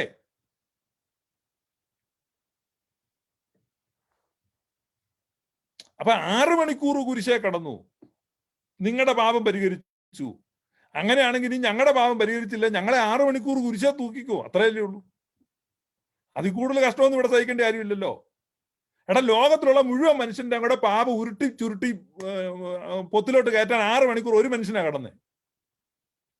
ഇത് ഞങ്ങൾ 10-600 കോടി ആളുകളുണ്ടെന്നേ, ഞങ്ങളുടെ എല്ലാം കൂടെ പാപത്തിന് എത്ര മണിക്കൂർ കിടക്കണം? ഒരു സെക്കൻഡ് കുരിശേ കിടക്കേണ്ട കാര്യമില്ലല്ലോ ഡിവൈഡ് ചെയ്യുമ്പോൾ. കാരണം നിങ്ങൾ ഈ പറയുന്ന മതവാദികളുടെ എല്ലാം കൂടെ പാപത്തിന് ഒരു മനുഷ്യൻ 6 മണിക്കൂർ കടന്നതേ ഉള്ളൂ. അപ്പൊ അങ്ങനെ ആകുമ്പോൾ ഞങ്ങൾ എത്ര മണിക്കൂർ കിടക്കണം? ഇനി ഞങ്ങൾ ഓരോരുത്തരും 6 മണിക്കൂർ കിടന്നേക്കാം, എന്നാലും തീർന്നല്ലോ. അപ്പൊ ഈ കോടിക്കണക്കിന് കൊല്ലം ഇട്ട് ഉരുട്ടു എന്ന് പറയുന്നത് എവിടെയാ? ഞാൻ നിങ്ങളുടെ ഉപദേശത്തിന്റെ ബോഷ്ക്ക് മനസ്സിലാക്കാൻ വേണ്ടി പറഞ്ഞു തരുന്നത്.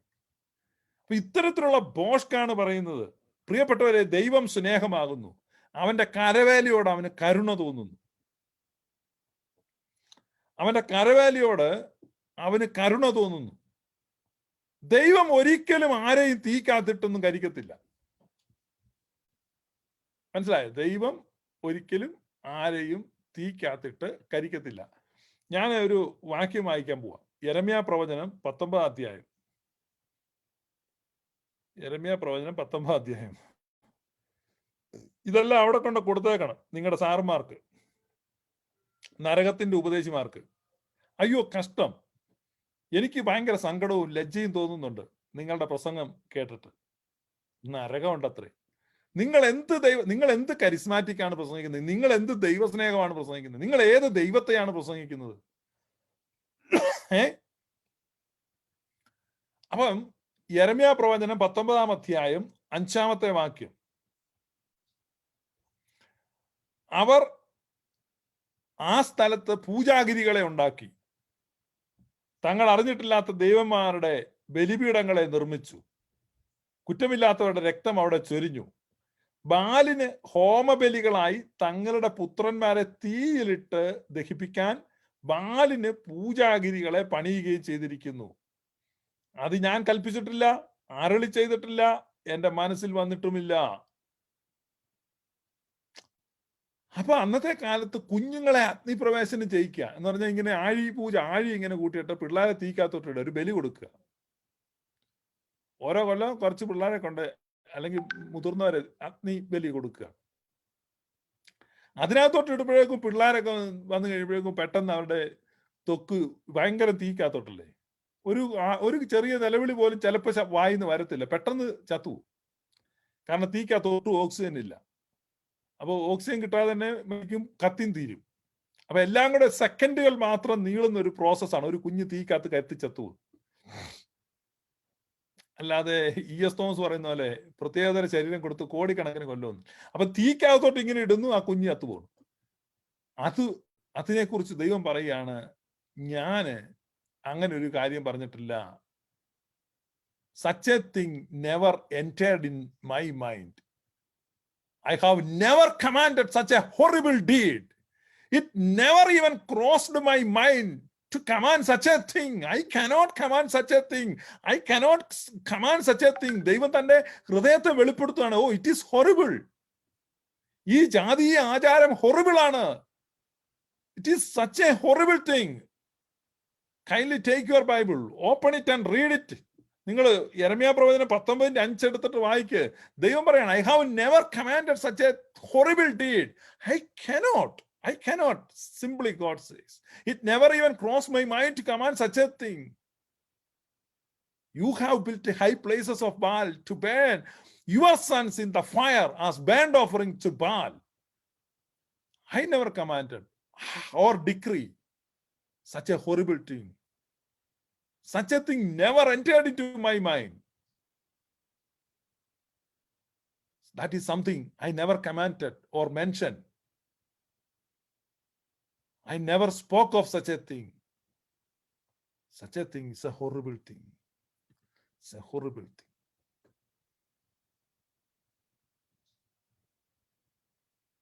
ഒരു യാഗത്തിൽ, ഒരു ഹോമബലിയിൽ അഗ്നിപ്രവേശനം ചെയ്യിക്കുന്നതിനെ കുറിച്ച്, കുഞ്ഞുങ്ങളെ തീക്കകത്തിടുന്നതിനെ കുറിച്ച് തകർന്ന ഹൃദയത്തോടെ ദൈവം പറയും, no no no no, it is not me, it is not me. കാരണം അന്ന് ഇസ്രായേലിനോട് യഹോവ അരുളി ചെയ്തെന്ന് പറഞ്ഞാണ് ഇവരിത് ചെയ്യുന്നത്. നിങ്ങളത് പഴയ നിയമം പഠിക്കുമ്പം, ഓൾഡ് ടെസ്റ്റ്മെന്റ് കോണ്ടെക്സ്റ്റ് പഠിക്കുമ്പം അതിനകത്ത് അങ്ങനെയാണ്. കാരണം യഹോവ എന്നുള്ളത് ഒത്തിരി പേർക്ക് തെറ്റിദ്ധാരണ ഉണ്ടാക്കുന്നുണ്ട്, യഹോവ എങ്ങനെ വന്നത്. അത് എന്തെങ്കിലും സാധിക്കുകയാണെങ്കിൽ ഞാനത് എക്സ്പ്ലെയിൻ ചെയ്യാം. അപ്പൊ ഈ ജനങ്ങളോട് പറയുന്നത് ഇത് യഹോവയ്ക്ക് വേണ്ടി, യഹോവയുടെ ബലിയാണ്. അപ്പൊ ഇവര് പിള്ളേരെ തീ കാത്തോട്ടിരിക്കുകയാണ്. ദൈവം പറയാണ്, no no no no, I never command. എന്നിട്ട് ദൈവം പറയാണ്, such a thing never entered in my mind. ദൈവം തന്റെ ഹൃദയത്തെ വെളിപ്പെടുത്താണ്. ഒരിക്കലും എന്റെ ഹൃദയത്തിൽ അങ്ങനെ ഒരു കാര്യം കടന്നിട്ടേ ഇല്ല. Never never. It's A horrible deed. ദൈവത്തെ വിശ്വസിക്കാവോ? താൽക്കാലികമായി സെക്കൻഡുകൾ മാത്രം വേദന അനുഭവിക്കുന്ന ഒരു മരണം, തീക്കകത്തോട്ട് ഇടുന്ന കാര്യത്തെ പറ്റി ദൈവം പറയുകയാണ്, I never commanded, I never decree that. No, that thing, it never entered in my mind. അപ്പൊ ദൈവത്തിന്റെ മനസ്സിൽ ഒരിക്കൽ പോലും ദൈവം ചിന്തിക്കാത്ത ഒരു കാര്യമാണ് ഒരാളെ പിടിച്ച് തീയിലിടുക എന്നുള്ളത്. ആ ദൈവത്തെ പറ്റി ദൂഷണം പറയുകയാണ്. Blasphemy, blasphemy, clear case of blasphemy. ആ ചെറുപ്പക്കാരനായ അച്ഛൻ, നരകത്തിന്റെ പിക്ചർ പുറയിൽ വെച്ച് പ്രസംഗം പറഞ്ഞ ആ അച്ഛൻ, ദയവായി ഈ ഭാഗം മുറിച്ച് ആരെങ്കിലും അദ്ദേഹത്തിന് അയച്ചു കൊടുക്കണം. ഞാൻ പറയുന്നു, തിരുവെഴുത്തിന്റെ ആധികാരികതയോടെ, പരിശുദ്ധാത്മാവിന്റെ പ്രേരണയോടെ പറയുന്നു, യു ഡിഡ് എ ബ്ലാസ്ഫമി. ദൈവദൂഷണമാണ് താങ്കൾ പറഞ്ഞത്. ദൈവദൂഷണം. നിങ്ങൾ ഏതൊരു ദൈവത്തിന്റെ നാമത്തിൽ നിൽക്കുന്നു എന്ന് അവകാശപ്പെടുന്നോ ആ ദൈവത്തെ നിങ്ങൾ ദുഷിക്കുകയാണ്. നിങ്ങൾ ബാലിന്റെ പുരോഹിതനോട് തുല്യനാണ്. യെരമ്യാവിൽ കാണുന്ന ബാലിന്റെ പുരോഹിതൻ പറഞ്ഞു, ഇത് യഹോവ പറഞ്ഞിട്ടുണ്ട് ഇത് കത്തിച്ചോളാൻ. ഇപ്പൊ അതിന് തുല്യമായിട്ട് നിങ്ങൾ പറയുന്നു യഹോവ കത്തിക്കുമെന്ന്. സത്യ ദൈവം പറയുന്നു, such a horrible thing I never commanded, I never commanded, I never commanded such a horrible thing. It is a horrible deed. Such a thing never entered into my mind. Even entered in, ഞാൻ എന്റെ ഹൃദയത്തിൽ ചിന്തിച്ചിട്ട് പോലുമില്ല. അപ്പൊ ദൈവത്തിന് സങ്കല്പിക്കാൻ പോലും കഴിയാത്ത അത്ര ഭീകരമായ ഒരു കാര്യമായിട്ട് ദൈവം ആ ഒരു കർമ്മത്തെ ചൂണ്ടിക്കാണിക്കുമ്പോൾ, അതേ ദൈവം എന്ത് ചെയ്യാൻ പോവാണ്? കോടാനുകോടി വർഷങ്ങൾ ഈ മനുഷ്യവർഗത്തെ മുഴുവൻ തീക്കാത്തിട്ട് ഇങ്ങനെ വറക്കുകയും രസിക്കുകയും ചെയ്യുമെന്ന് പറഞ്ഞ് ദൈവദൂഷണം പറയുകയാണ്. നിങ്ങൾ അനുദപിക്കണം, മാനസാന്തരപ്പെടണം. ആരെ? നിങ്ങള് ധ്യാനത്തിന്റെ അച്ഛന്മാര് മാനസാന്തരപ്പെടണം, ദൈവത്തെ മനസ്സിലാക്കണം, ദൈവ സ്നേഹത്തെ മനസ്സിലാക്കണം. പൗലോസ് പറയാണ്, we have the mind of Christ. പൗലോസിന്റെ ഒറ്റ ലേഖനത്തിൽ പൗലോസ് എഴുതിയിട്ടുണ്ട്, ഇന്നുപോലെ തോന്നിയാസം നരകത്തിൽ കൊണ്ട് പിടിച്ചിട്ടു. അതിനാണോ ദൈവം തമ്പുരാന്റെ പുത്രൻ ഭൂമിയിലേക്ക് കഷ്ടപ്പെട്ടു വന്നത്? മനുഷ്യരെ തേടി. നമ്മെ രക്ഷിക്കാൻ, നമ്മെ സ്നേഹിച്ച ആ സ്നേഹമാണ് പ്രഘോഷിക്കേണ്ടത്. For God so loved the world that he sent his son. It's a glorious gospel. പ്രിയപ്പെട്ടവരെ, മലയാളത്തിൽ ഒറിജിനൽ സുവിശേഷം, സത്യസുവിശേഷം പ്രസംഗിക്കുന്ന ഈ ഗ്ലോറിയസ് ഗോസ്പൽ മാത്രമാണ്. ബാക്കിയുള്ളവരെല്ലാം വ്യാപാരത്തിന്റെയും വാണിജ്യത്തിന്റെയും കച്ചവടത്തിന്റെയും കുതന്ത്രത്തിന്റെയും സുവിശേഷം പ്രസംഗിക്കുന്നു. നിങ്ങളിവിടെ പലരും അവകാശപ്പെടുന്നുണ്ട്, പെന്തക്കോസ്തിലെ മാന്യന്മാര്. അമ്മയുടെ യൂട്യൂബ് ചാനലിൽ പോയി നോക്ക്, മുട്ടിന് പരസ്യം വരികയാണ്. നിങ്ങൾക്കറിയാവോ, ഒരു പരസ്യം വന്നു കഴിഞ്ഞാൽ 10 സെന്റ് കിട്ടും. അമേരിക്കൻ സെന്റ് 10 എന്ന് പറഞ്ഞാൽ 7 ഇന്ത്യൻ രൂപ കിട്ടും. നിങ്ങൾ ഇവന്റെയൊക്കെ വീഡിയോ കാണുമ്പോൾ നിങ്ങളുടെ മുമ്പിൽ മിന്നി മറയുന്ന ഓരോ പരസ്യവും മിന്നി മറയുമ്പോൾ 7 രൂപ വെച്ച് അവന്റെ അക്കൗണ്ടിൽ ചെല്ലുകയാണ്. ഓർത്തഡോക്സിലെ പാട്ടുകൾ, വിശുദ്ധ കുർബാനയിലെ ഗീതങ്ങൾ, സ്തുതിഗീതങ്ങൾ, ആരാധനയിലെ ഗീതങ്ങൾ, കൂദാശ ഗീതങ്ങൾ എന്നെല്ലാം പറഞ്ഞു കൊടുക്കുന്നുണ്ട്. ഈ സഭയിൽ ഈ അടി നടക്കുന്നുണ്ടാ? അല്ലെങ്കിൽ മിനിറ്റ് വെച്ച് ആ ചാനലുകളെല്ലാം പൂട്ടാൻ പറ്റും. കാരണം ഇത് സുറിയാനി പിതാക്കന്മാര് പാറയുടെ പിളർപ്പിലൊക്കെ ഇരുന്ന് എഴുതിയ പാട്ടാണ്. ആ പാട്ടുകളൊക്കെ എന്ത് ചെയ്യാണ്? യൂട്യൂബിലിട്ട് വാണിജ്യവൽക്കരിക്കുകയാണ്. അത് സഭ നടപടിയെടുക്കേണ്ടതാണ്. കാരണം സഭയുടെ ലിറ്റർജിക്കൽ സോങ്സ് ആണ്. സഭയുടെ ലിറ്റർജിക്കൽ സോങ്സ് അതിപ്പോ ആര് നടപടി എടുക്കണം? യാക്കോക്കാരൻ എടുക്കണോ ഓർത്തഡോക്സുകാരൻ എടുക്കണോ എന്നുള്ള സംശയത്തിൽ നിൽക്കുകയാണ്. ഈ അടി നടക്കുന്നതുകൊണ്ടാണ്. തെറ്റാണ് നിങ്ങൾ ചെയ്യുന്നത്. സഭയുടെ ലിറ്റർജിക്കൽ സോങ്സ് വെച്ച് നിങ്ങൾ എന്ത് ചെയ്യാണ്? നിങ്ങൾ കാശുണ്ടാക്കുകയാണ്. ഞാൻ നിങ്ങൾ കാശുണ്ടാക്കുന്നതിനെതിരല്ല, പക്ഷെ ഞാൻ ചൂണ്ടിക്കാണിക്കുന്നതേ ഉള്ളൂ. കേട്ടോ, നിങ്ങൾ നോക്ക്, മോണിറ്റൈസ് ചെയ്യാതെ, നിങ്ങൾ പരസ്യം കാണാതെ നിങ്ങൾ സുവിശേഷം കേൾക്കുന്ന ഒരേ ഒരു ചാനൽ ഗ്ലോറിയസ് ഗോസ്പൽ. അപ്പൊ നിങ്ങൾ ഓർക്കായിരിക്കും ഇവിടെ വ്യൂ ഇല്ല, സബ്സ്ക്രൈബർ ഇല്ല. വ്യൂവും സബ്സ്ക്രൈബർക്ക് അത്യാവശ്യമുണ്ട്. കാശ് കിട്ടാനുള്ള മാത്രം വ്യൂ ഒക്കെ ഓടുന്നുണ്ട്. ചെയ്യത്തില്ല. കാരണം ഇത് ക്രിസ്തുവിന്റെ സുവിശേഷമാണ്. ബാക്കി മാന്യന്മാരും മണവാളന്മാരും എല്ലാം ഉണ്ടല്ലോ, അവന്റെ എല്ലാം ചാനലിൽ പരസ്യമുണ്ട്. കച്ചവടമാണ്, നിങ്ങളെ വാണിജ്യമാക്കുകയാണ്. നരകമുണ്ട്, തേങ്ങാക്കൊലയുണ്ടെന്നെല്ലാം പറഞ്ഞു. അത് ഏത് മോനാണെങ്കിലും ഇങ്ങോട്ട് വാ, നമുക്ക് നോക്കാം എവിടെയുള്ളത്. എനിക്ക് വെളിപ്പെട്ട ദൈവം, ആ ദൈവത്തെ പറ്റി ദൂഷണം പറയുമ്പോൾ ഞാൻ സഹിക്കത്തില്ല, ഞാൻ പ്രതികരിക്കും. അത് ഏത് വളവിലിരിക്കുന്ന അച്ഛനാണെങ്കിലും ഏത് മറവിലിരിക്കുന്ന അച്ഛനാണെങ്കിലും. ഇപ്പൊ വളവിലിരിക്കുന്ന അച്ഛന്റെ ഉള്ളിലിരിപ്പ് നമ്മളെല്ലാം വെളിപ്പെട്ടു. അതിന് വളവിലിരിക്കുന്ന അച്ഛന്റെ ഫാൻസ് ഇങ്ങോട്ടൊന്നും പോരണ്ട. എന്നെ പേടിപ്പിക്കാൻ വേണ്ട. ആ ചാനൽ എന്നെ അൺസബ്സ്ക്രൈബ്, നീ പോ, എനിക്കെന്തുവാ? അൺസബ്സ്ക്രൈബ് ചെയ്ത് എനിക്ക് പ്രശ്നമില്ല. This is gospel, pure form of gospel. ദൈവത്തിന്റെ സ്നേഹം. ദൈവം പറയാണ് such A horrible, it's A horrible thing. അതൊക്കെ നിന്റെ മനസ്സിൽ, കാർണൽ മൈൻഡിൽ, മനുഷ്യന്റെ ദുഷിച്ച മനസ്സിലാണ് ഇങ്ങനെ മറ്റവനെ കരിക്കണമെന്നൊക്കെ ചിന്തിക്കുന്നത്. ദൈവം ഒരിക്കലും ചിന്തിക്കത്തില്ല. തന്റെ പുത്രനെ കുരിശിൽ കടന്നുകൊണ്ട് പുത്രൻ പ്രാർത്ഥിക്കുകയാണ്, പിതാവ് ഇവരോട് ക്ഷമിക്കണമേ. പിതാവ് വാത്സല്യത്തോടെ കനിവോടെ നോക്കുകയാണ്. Yes, that's their ignorance. Paulose പറയുകയാണ്, അവരറിഞ്ഞില്ല. അറിഞ്ഞിരുന്നെങ്കിൽ തേജസ്സിന്റെ കർത്താവിനെ അവർ ക്രൂശിക്കുകയില്ലായിരുന്നു. ഔട്ട് ഓഫ് ഇഗ്നോറൻസ്, അറിവില്ലായ്മ കൊണ്ടാണ് അവരത് ചെയ്തത്. ദൈവം ക്ഷമിക്കുകയാണ്. നമ്മുടെ മുൻകഴിഞ്ഞ പാപങ്ങളെ തന്റെ പുറമേയിൽ ശിക്ഷിക്കാതെ വിടുക നിമിത്തം ദൈവം എന്ത് ചെയ്യാണ്? തന്റെ പുത്രനെ പരസ്യമായ കാഴ്ചയാക്കി നിർത്തി. എന്തിനാണ്? ജഡത്തിൽ പാപത്തിന് ശിക്ഷ വിധിച്ചു. What A wonderful gospel we have. നിങ്ങളുടെ ധാരണകളെല്ലാം വികലമായ ധാരണയാണ്. ദൈവം ഒരിക്കലും അങ്ങനെ ആരെ കത്തിക്കാനും കൊല്ലാനും നശിപ്പിക്കാനും ഒന്നും ഇരിക്കുന്നില്ല. അത് നിങ്ങൾ മനസ്സിലാക്കുക.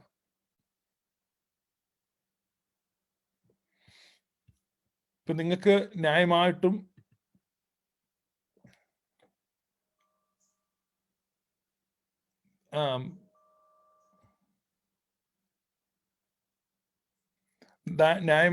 നിങ്ങൾക്ക് പലപ്പോഴും സംശയങ്ങൾ വരും.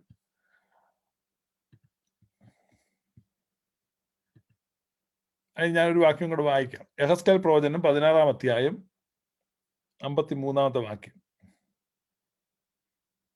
യെഹെസ്കേൽ പ്രവചനം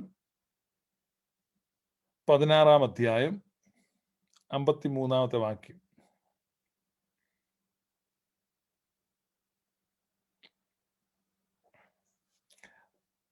നീ അവർക്ക് ആശ്വാസമായി നിന്റെ ലജ്ജ വഹിക്കേണ്ടതിനും നീ ചെയ്തിട്ടുള്ള എല്ലാവറ്റെയും കുറിച്ച് ലജ്ജിക്കേണ്ടതിനും ഞാൻ സൊദോമിന്റെയും അവരുടെ പുത്രിമാരുടെയും സ്ഥിതിയും ശമര്യയുടെയും അവരുടെ പുത്രിമാരുടെയും സ്ഥിതിയും അവരുടെ നടുവിലുള്ള നിന്റെ പ്രവാസികളുടെ സ്ഥിതിയും മാറ്റും.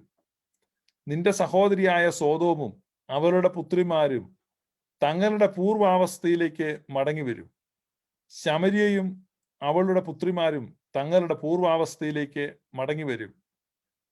നീയും നിന്റെ പുത്രിമാരും നിങ്ങളുടെ പൂർവാവസ്ഥയിലേക്ക് മടങ്ങി വരും.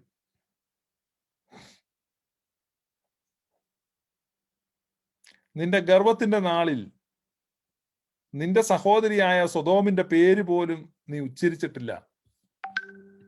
അപ്പൊ നീ പാപത്തിലാണ് ഇരിക്കുന്നത്, നീ പ്രവാസത്തിലാണ് ഇരിക്കുന്നത്, നീയും ദുർഭകനാണ്. കുരിശി കിടന്ന കള്ളം പറയാണ്, നമ്മൾ സമശിക്ഷാവിധിയിലാണ്. നീ എന്തിനാ അവനെ മാത്രം കുറ്റപ്പെടുത്തുന്നേ? നാം സമശിക്ഷാവിധിയിലാണ്. കുരിശിലെ കള്ളന് ബോധമുണ്ട്. അതുകൊണ്ടാണ് സുറിയാനി സഭ പ്രാർത്ഥിക്കുന്നത്, കള്ളനോടുകൂടെ ഞങ്ങളും ചൊല്ലുന്നു. എന്ന് സുബോധമുള്ളവൻ്റെ കൂടെ പ്രാർത്ഥിക്കാമല്ലോ എന്ന് ഓർത്താ. നാം സമശിക്ഷാവിധിയിലാണ്. അപ്പൊ ഇസ്രായേൽ പ്രവാസത്തിൽ കിടക്കുക ഫസ്റ്റ്. അപ്പൊ ഇവൻ എന്ത് ചെയ്യാ? സോദോമിന്റെ പേര് പോലും ഉച്ചരിക്കുന്നില്ല. പക്ഷെ സോദോമാരാ നിന്റെ സഹോദരിയ. ഇതാണ് ഇന്നത്തെ ധ്യാനക്കാരുടെ, കരിസ്മാറ്റിക്കാരുടെ, വിശ്വാസികളുടെ, വിശുദ്ധന്മാരുടെ ഒക്കെ പ്രത്യേകത. ബാക്കിയുള്ളവരെല്ലാം പാപികളാണ്, നരകത്തിലോട്ട് പോകാനുള്ളതാണ്, ഭയങ്കര കുഴപ്പക്കാരാണ്. ഇവരിന്ന് ചിന്തിക്കുക. പക്ഷെ നിങ്ങളുടെ സ്ഥിതി എന്താണ്? അപ്പൊ നീ പ്രവാസത്തിലിരിക്കുമ്പോൾ പേര് പോലും ഉച്ചരിക്കാത്ത ആ സോദോം ഉണ്ടല്ലോ, I will restore the Sodom, I will restore Samaria and I will restore you too. ഞാൻ നിന്നെ റിസ്റ്റോർ ചെയ്യും. 3-fold പ്രോമിസ് ആണ്. ഞാൻ സൊദോമിനെ റിസ്റ്റോർ ചെയ്യും, ഞാൻ ശമരിയെ റിസ്റ്റോർ ചെയ്യും, അവരുടെ പിന്മാറ്റത്തെ ഞാൻ ചികിത്സിച്ചു ഭേദപ്പെടുത്തും. Total restoration. That's the plan of God. ദൈവം അതാണ് ചെയ്യാൻ പോണത്. ഇതാണ് ഗ്ലാഡ് ന്യൂസ്, ഇതാണ് ഗുഡ് ന്യൂസ്, ഇതാണ് ഗ്രേറ്റ് ഗുഡ് ന്യൂസ്, ഇതാണ് ഗ്ലോറിയസ് ഗോസ്പൽ, ഇതാണ് സുവിശേഷം, ഇതാണ് സത്യസുവിശേഷം. ദൈവത്തിന് മനുഷ്യവർഗത്തോടുള്ള മഹാസ്നേഹം മറയില്ലാതെ പ്രസംഗിക്കണം. അവിടെ വ്യാജം കാണിക്കരുത്. ദൈവം അത്രമാത്രം സ്നേഹിക്കുന്നു. എത്രമാത്രം? നിങ്ങൾ പറയുന്ന ഇത്രേ എന്റെ അരപ്പൊക്കത്തി. അപ്പൊ ദൈവസ്നേഹത്തിന് പരിമിതി വെക്കുന്ന, ദൈവസ്നേഹത്തിന് പരിധി വെക്കുന്ന, ദൈവസ്നേഹത്തിന് നിയമങ്ങൾ ഇടുന്ന, നിബന്ധന വെക്കുന്ന, ഉപാധികൾ വെക്കുന്ന, വ്യവസ്ഥകൾ നിർദ്ദേശിക്കുന്ന സുവിശേഷം വ്യാജ സുവിശേഷമാണ്, കപട സുവിശേഷമാണ്, കാപട്യത്തിന്റെ സുവിശേഷമാണ്.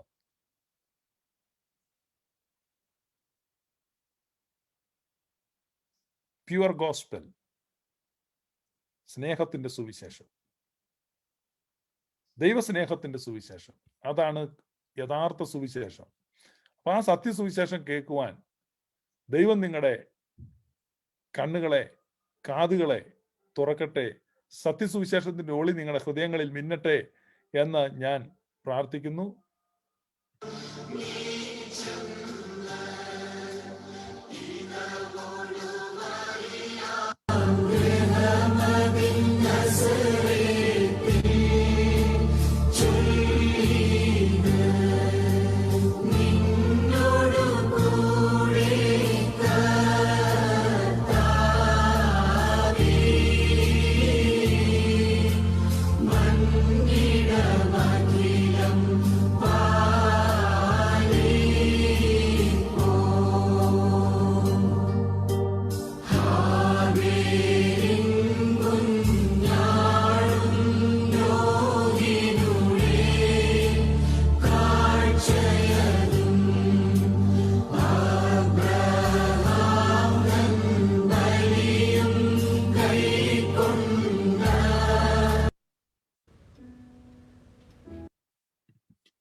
Thank you for watching. ദൈവം നിങ്ങളെ ഓരോരുത്തരെയും അനുഗ്രഹിക്കട്ടെ. ഗ്ലോറിയസ് ഗോസ്പലിന്റെ അടുത്ത എപ്പിസോഡ് വരേക്കും വണക്കം. May God bless you.